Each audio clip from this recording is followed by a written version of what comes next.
이 시간에는요, 우리 코로나19 시대에 주신 하나님의 말씀을 함께 나누는 그런 시간을 갖도록 하겠습니다. 제가 근래 들어서 저희 교회에서 이제 마가복음 강해를 시작했어요. 왜냐하면 마가복음은 우리에게 긴급한 복음을 기록했거든요. 그래서 마태복음이나 누가복음보다 더 짧으면서도 그러나 함축적인 복음 메시지가 들어있어요. 왜냐하면 그 시대 자체가 급박했기 때문에 그래요. 예수를 믿었는데 핍박은 오고 그들이 흔들릴 때 복음이 무엇이냐, 그래서 다시 한번 복음을 주는 내용이 아주 함축적으로 기록되어 있고, 그리고 나서 그 긴급한 복음의 내용이 기록되어 있기 때문에 좀 더 순수 복음이 있어서 마가복음을 강의를 시작을 했어요. 그래서 첫 번째 시간에 마가복음 1장 1절부터 12절까지 복음을 만나라 하는 그런 주제로 함께 말씀을 좀 나눴으면 좋겠습니다. 복음이 시작되면서 제일 처음 항상 나오는 사람이 누구냐면 세례요한이죠. 4절에 보면 이런 말씀이 있어요. 세례요한이 광야에 이르러 죄 사함을 받게 하는 회개 세례를 전파했다. 광야. 왜 복음이 광야에서 시작됐냐는 거예요. 광야에서 시작됐냐는 거죠. 예루살렘도 있는데, 성전도 있는데 거기서 시작된 게 아니라 왜 광야에서 시작됐냐는 거죠. 여러분, 광야는 어떤 곳이냐면 인간의 정체가 드러나는 곳이라는 거예요. 복음이 복음 되려면 인간이 정체를 알아야 돼. 내 정체. 우리가 살면서 제일 모르는 게 뭐냐면 내가 누구냐를 몰라요. 내가 누구냐. 제가 요즘 나이가 이제 좀 이렇게 먹으면서 뭐를 깨달았냐면 내 정체를 조금씩 알기 시작했어요. 내가 누구냐. 예전에는 그냥 내가 이렇게 유학도 갔다 온 사람이다, 내가 목회를 하고 있는 사람이다, 나는 우리 아이가 3명 있다, 그렇게 알았어요. 근데 그건 내가 아니에요. 부수적인 거예요. 내 본래 정체가 안 보이는데, 목회하는 가운데 이런 어려움도 당하고 힘든 일도 당하고 말씀을 묵상하는 가운데 내 정체가 조금씩 드러나기 시작하더라고요. 광야는 어떤 곳이냐면 정체가 드러나는 것이에요. 이스라엘 백성들 하나님께서 애굽에서 나오자마자 광야로 들어가게 하세요. 그리고 광야에서 40년 동안 생활하면서 그들로 하여금 그들이 누구냐를 보여주는 거예요. 그런데 그들이 누군가 봤더니 어떤 사람들이에요? 우상 숭배하는 사람들, 원망하는 사람들, 또 불평하는 사람들, 음행하는 사람들, 그리고 하나님을 의심하는 사람들, 이 정체가 나타났어요. 그 정체가 나타나는 곳이 광야예요. 여러분, 사람이 편안할 때는 정체가 드러나지 않아요. 그러나 광야로 가면 열악한 환경이란 뜻이죠. 아주 열악한 곳이에요. 거기는 최악의 환경이에요. 그랬더니 그곳에서 정체가 드러나요. 내가 누구냐? 내가 한마디로 죄인이라는 거죠. 죄인이라는 거예요. 너는 우상숭배자야. 넌 믿음도 없어. 하나님 의심하는 자야. 원망 불평으로 가득 차 있어. 너는 마음에 음행하는 마음이 얼마나 있어서 아주 불결한 존재야. 이게 드러나는 곳이 광야라는 곳이에요. 그래서 광야에서부터 복음이 시작되는 것이죠. 광야에 가면 조용하죠.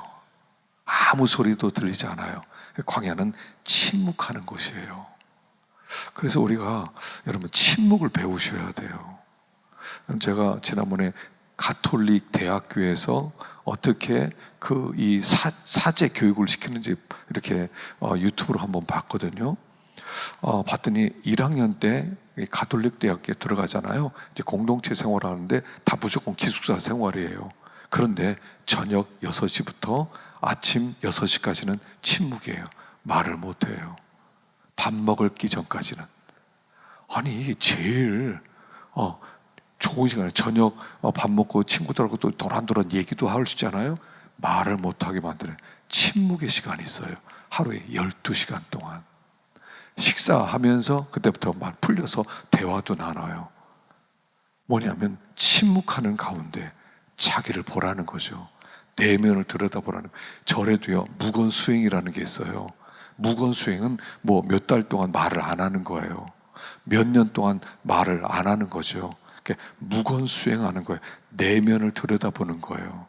우리들도 그런 내면을 들여다보는 시간이 있었으면 좋겠어요. 우리 목회자들도, 우리 신학생들도 침묵하는 시간 필요할 것 같아요. 그래야 내면을 살필 수 있거든요. 그게 광야로 가는 거예요. 그리고 그 광야에서 회개의 세례를 전파합니다. 그래서 그 광야에서 자기의 죄악됨, 자기의 정체를 알게 될 때 그때 길이 보인다는 거죠. 그래서 그 말씀은 뭐 여러분 잘 아는 대로 히브리어 다바르입니다. 다바르. 그런데 광야는 무슨 뜻이에요? 밑바르. 그래서 밑바르예요. 그 말씀이란 것에서 나온 단어가 광야예요. 그러니까 광야에서는 말씀을 들을 수 있는 곳이라는 거예요. 세례 요한의 회개 세례 말씀을 들으려면 광야로 나와서 거기서부터 회개하고 길이 보인다 하는 거예요. 그래서 여러분 길을 찾으려면요 광야로 나가야 된다 하는 말씀이죠. 내가 누군지 알아야 내가 복음이 필요한 사람인지 필요하지 않은 사람인지 알 수가 있죠. 난 복음이 안 필요할 수 있잖아요. 자기를 모르면 난 의로워요. 난 잘못한 게 하나도 없어요. 그런 사람에게는 복음이 왜 필요하겠어요? 예수의 십자가가 왜 필요하겠어요? 회개가 왜 필요하겠어요? 광야에서만 자기의 정체를 알 수 있으니까 거기서 길이 보인다 하는 거예요. 그래서 복음은 광야에서부터 시작되는 거예요. 자, 3절에 보면 광야에 외치는 자의 소리가 있어 이르되 너희는 주의 길을 준비하라. 그의 오실 길을 곧게 하라. 기록된 것 같이 세례요한이 광야에 이르러 죄 사함을 받게 하는 회개 세례를 전파하니.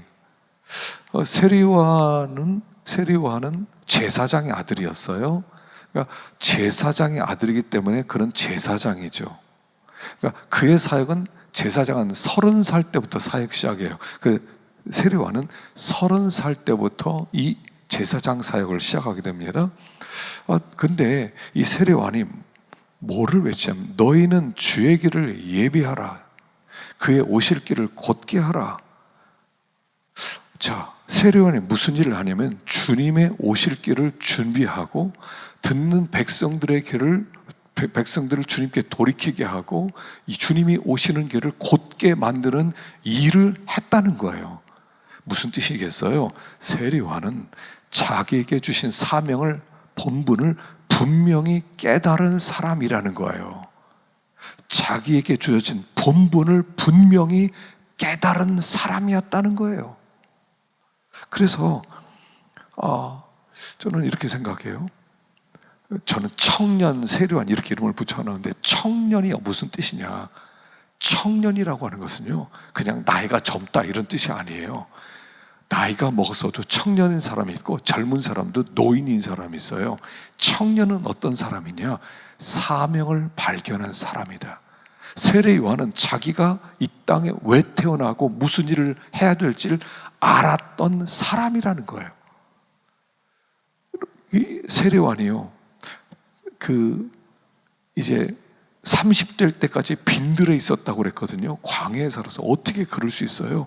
젊었을 때 놀고 싶고 사람 만나고 싶고 연애도 하고 싶고 세상에서 성공하고 싶고 이런 욕심이 왜 없겠어요? 근데 그는 그렇게 하지 않고 그가 주의 길을 준비하라. 그의 오실 길을 곧게 하라. 나는 광야에서 외친 자의 소리다 했다는 겁니다. 다시 말하면 그는 사명을 발견한 사람이었다는 거예요. 그는 청년이었다는 거예요. 누가복음 1장 76절에 보면 이런 말씀이 있죠. 이 아이여 내가 지극히 높으신 이의 선지자라 일컬음을 받고 주 앞에 앞서가서 그 일을 준비하여 주의 백성에게 그 죄사함을 말미암은 구원을 받게 하리니. 자, 그가 사명을 발견했는데 그 사명은 뭐냐면 지극히 높으신 이의 선지자의 사명을 감당하는 거예요. 주의 앞서가서 그 길을 준비하고 백성에게 죄 사함을 말미암은 구원을 알게 하는 것이 그의 사명이었다는 것을 발견했다는 거예요. 그의 어머니가 할머니였죠. 사실은 나이가 할머니 때 낳았어요. 할아버지가 낳았어요. 그러니까 자기는 태어날 이유가 없는 사람이에요. 근데 하나님이 이 땅에 보냈단 말입니다. 분명한 어떤 목적이 있으니까 보냈다는 거예요. 그게 지극히 높으신 이의 선지자로서 그의 앞길을 곧게 하기 위해서 부름받은 자라고 하는 분명한 자각이 있었다는 거예요. 그는 청년이었어요. 여러분, 사명을 발견한 사람이 청년이에요. 여러분, 우리 사역자로 이제 여러분 부름받았는데 사명 받고 온 줄로 믿습니다. 사명 받고 세상에서 나도 즐겁게 살아봐야지, 재밌게 살아봐야지, 돈도 좀 모아서 부자 좀 돼봐야지, 여기저기 놀러 다녀봐야지, 여러 개 재밌게 하면 나도 이름을 떨쳐봐야지, 그런 마음이 있잖아요. 그런데 그걸 다 희생시키고 한 가지,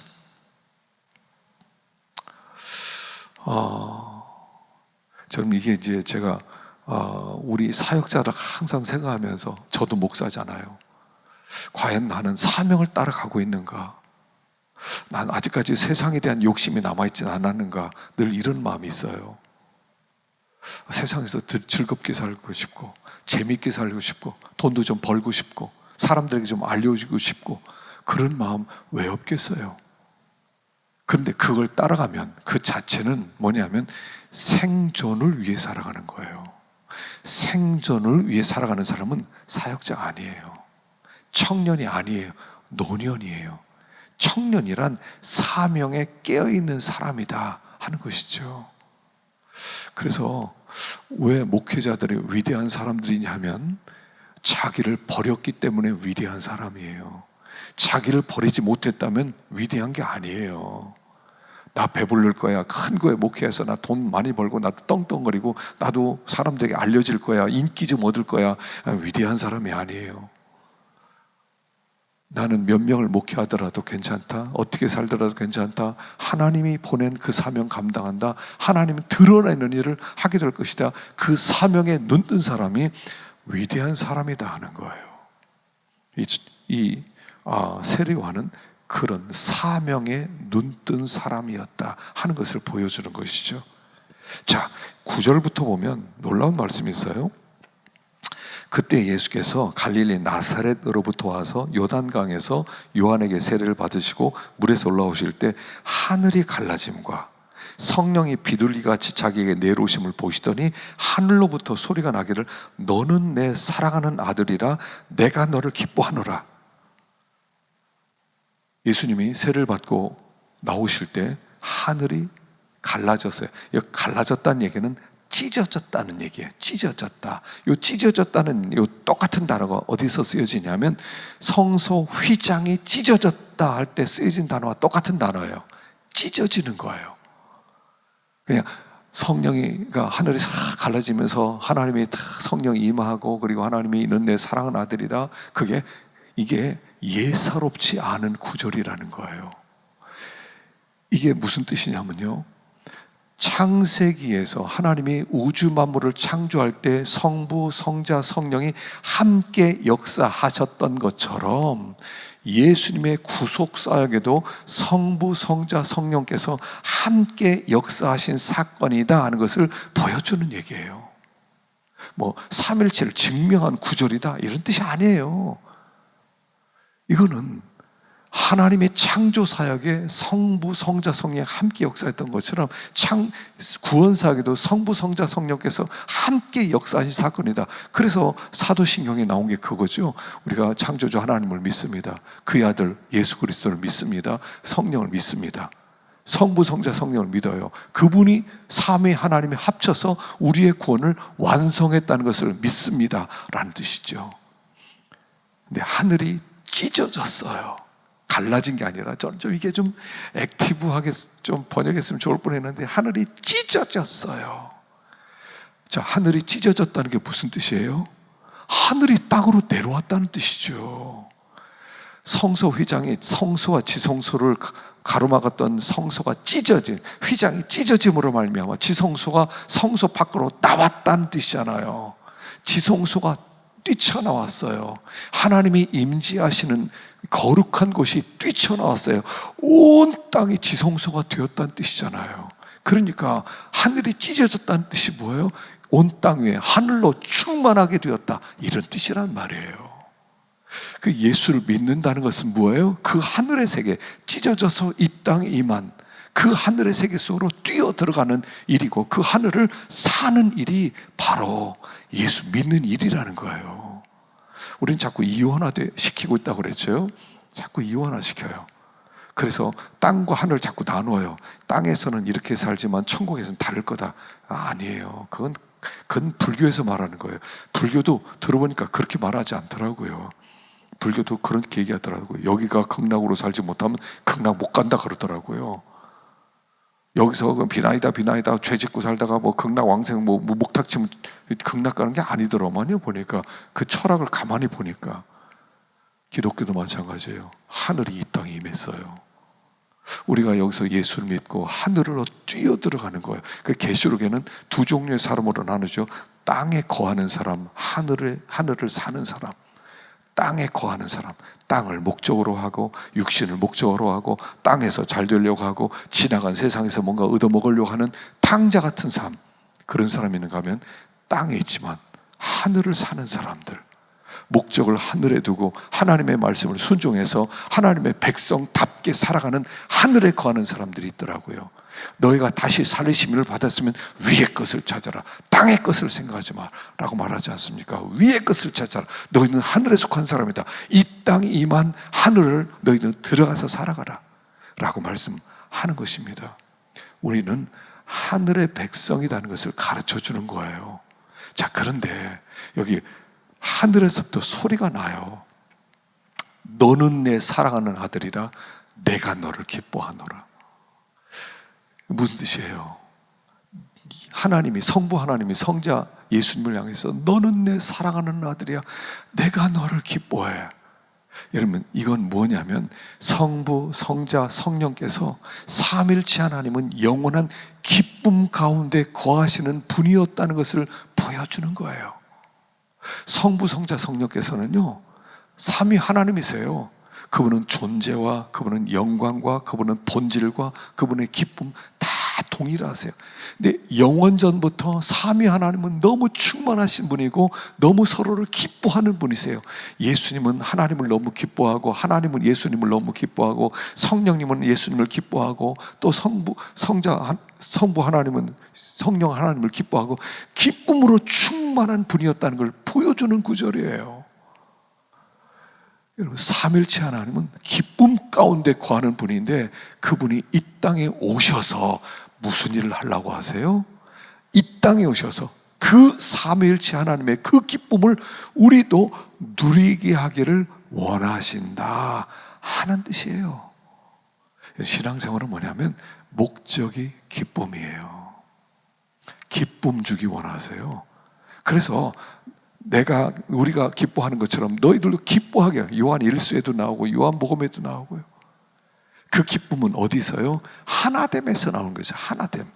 그래서 요한복음 17장 21절에 보면 아버지여, 아버지께서 내 안에, 내가 아버지 안에 있는 것 같이 그들도 하나가 되어 우리 안에 있게 하사 세상으로 아버지께서 나를 보내신 것을 믿게 없어서. 자, 우리가 아버지 안에, 아버지가 우리 안에, 우리가 예수 안에, 예수가 우리 안에, 그렇게 됨으로 말미암아 예수에게 있는 기쁨을 우리에게 충만하게 주기를 원하세요.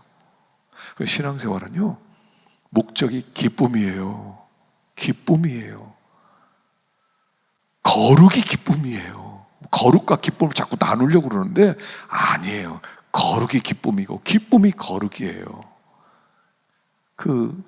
존 파이퍼가 그 기쁨의 그 신학을 얘기하죠. 기쁨의 신학.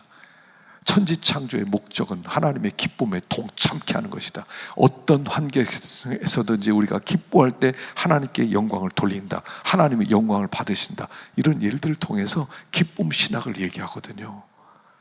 기독교인의 제일 중요한 증거, 기쁨이에요. 기쁨이 있느냐? 너희 안에 기쁨이 있느냐? 점검해야 돼요. 기쁨이 없으면 확인해 봐야 돼요. 왜 기쁨이 없지? 내가 예수 안에 있는데 왜 기쁨이 없지? 예수 안에 있는데 왜 이렇게 염려가 많지? 예수 안에 있는데 왜 이렇게 불만이 많지?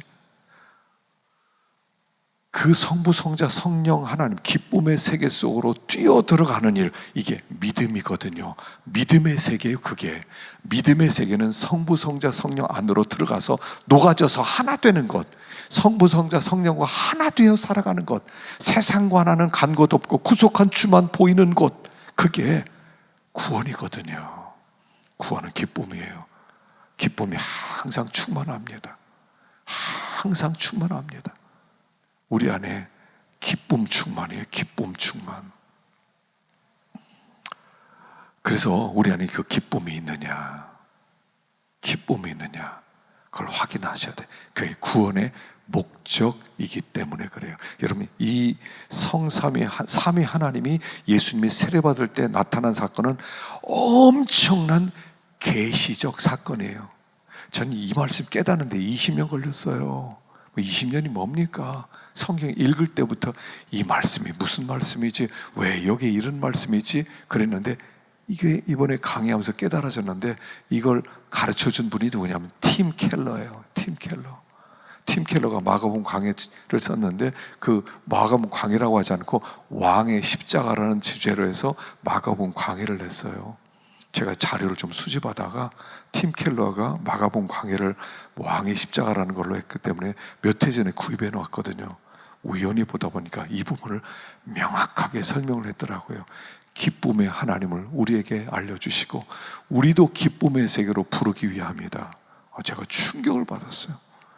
이게 설교자의 참 기쁨이죠. 요레카 하는 기쁨이죠. 자, 마지막 12절을 한번 보십시다. 성령이 곧 예수를 광야로 몰아내신지라 광야에서 40일을 계시면서 사탄에게 시험을 받으시며 들짐승과 함께 계시니 천사들이 수종들더라. 성령이 예수를 광야로 몰아내셨답니다. 광야로 내몰으셨대요. 왜냐하면 왜 그랬을까요? 우리가 다 광야에 살잖아요. 그래서 예수님이 우리의 고난을 채우하기 위해서 광야 생활을 하시는 거예요. 우리가 얼마나 외롭게 사는지, 얼마나 힘들게 사는지, 얼마나 무겁게 사는지 주님이 체험하시기 위해서 광야로 들어오신 거예요. 그래서 광야에서 40일 동안 계시면서 사탄에게 시험을 받았는데 들짐승과 함께 계셨답니다. 들짐승. 여러분, 들짐승과 함께 계셨다는 게 뭡니까? 들짐승은 이게 뭐 분별이 없는, 길들여지지 않은 짐승들이죠. 그러니까 그냥 그 늑대, 사자, 곰 그냥 잡아먹는 곳이에요. 들짐승이 사람을 잡아먹으려고 그래요. 사람의 가치를 몰라요. 이 세상은 들짐승이 득실되는 곳이에요. 내가 너희를 보냄이 양을 이리 가운데 보낸 것 같도다. 들짐승이 있는 곳으로 우리를 보내시는 거예요. 분별력이 없어서 잡아먹으려고 하는 세계, 우리를 잡아먹으려는 세계 속으로 우리를 보내신단 말입니다. 들짐승이 많은 곳이에요. 분별력이 없는, 사람의 아름다움과 사람의 존재의 그 가치를 모르는 것들이 가득 찬 세상 속으로 우리를 보낸단 말입니다. 우리가 하나님의 자녀이며 하나님의 아들로서 하나님의 영원한 상속자라는 가치를 모르는 세상 속으로 보내셔서 우리를 연단시킨단 말입니다. 그리고 거기에서 훈련을 시키는 것이에요. 이 세상 사람들은요, 죽으면 끝이야. 이 세상에서 그냥 이거 뜯어먹고 저거 뜯어먹고 배부르게 살다 죽으면 끝이야. 이런 사람들이 다 들짐승이라는 거예요. 뭐 사람을 생각하지 않아요. 그 사람의 상태도 생각하지 않아요. 그리고 나서 그냥 잡아먹으려고 그러는 거예요. 잡아먹으려고 하는. 근데요, 우린 들짐승 속에 살면서 많이 고통도 당하고 자기를 지키기 위해서 막 애를 쓰고 그러는데 그곳에 뭐가 있어요? 천사들이 수종들더라. 여러분, 들짐승과 천사는 극과 극이에요. 극과 극이에요. 예수님이 광야로 나가서 들짐승이 고통을 받는데 함께 있어서 위험 속에 있었지만 하나님이 보낸 천사들이 그를 수종들어서 그를 지켜주셨다, 이런 뜻이에요. 하나님의 능력을 우리가 체험하려면 광야로 들어가 봐야 돼요. 그리고 광야에서 들짐승들을 만나야 돼요. 인정사정 없이 물어 뜯어 먹겠다고 하는 그런 악한 존재들을 만날 때 그곳에서 하나님이 보낸 천사들의 도움을 받을 수 있다는 것이죠. 그래서 야곱이요, 에서 만나러 오는데 하나님이 두 무리의 천사들을 보내주죠. 마하나임이라는 곳에서 두 무리의 천사, 들짐승처럼 에서가 이 야곱을 잡아먹으려고 하는데 이미 하나님은 천사를 보내서 그를 수종들고 지키고 있었다, 이런 뜻이죠. 하나님은요, 들짐승이 있는 곳에서 천사들을 만나게 하시는 분이시다 하는 것이에요. 그래서 우리들이 어떤 상황이 있더라도, 어떤 들짐승 만나더라도 두려워하지 말라는 거예요. 이미 하나님 우리를 보호하시기 위해서 하나님이 천사들을 우리에게 보내셨다 하는 사실입니다. 근데 이게 예수님의 생애를 보여주는 거죠. 이 땅에 살아가면서 들짐승에게 의해서 많이 물어뜯겼는데 천사들의 수종들어서 그를 보호받는 삶을 살게 하시는 거죠. 믿는 사람의 삶도 똑같다는 것입니다. 코로나 시대, 이 코로나는 들짐승처럼 우리 가운데 있지만 하나님은 천사를 보내서 우리를 지키고 있는 줄로 믿습니다. 자, 우리 마지막 다음 시간 하도록 하십시다.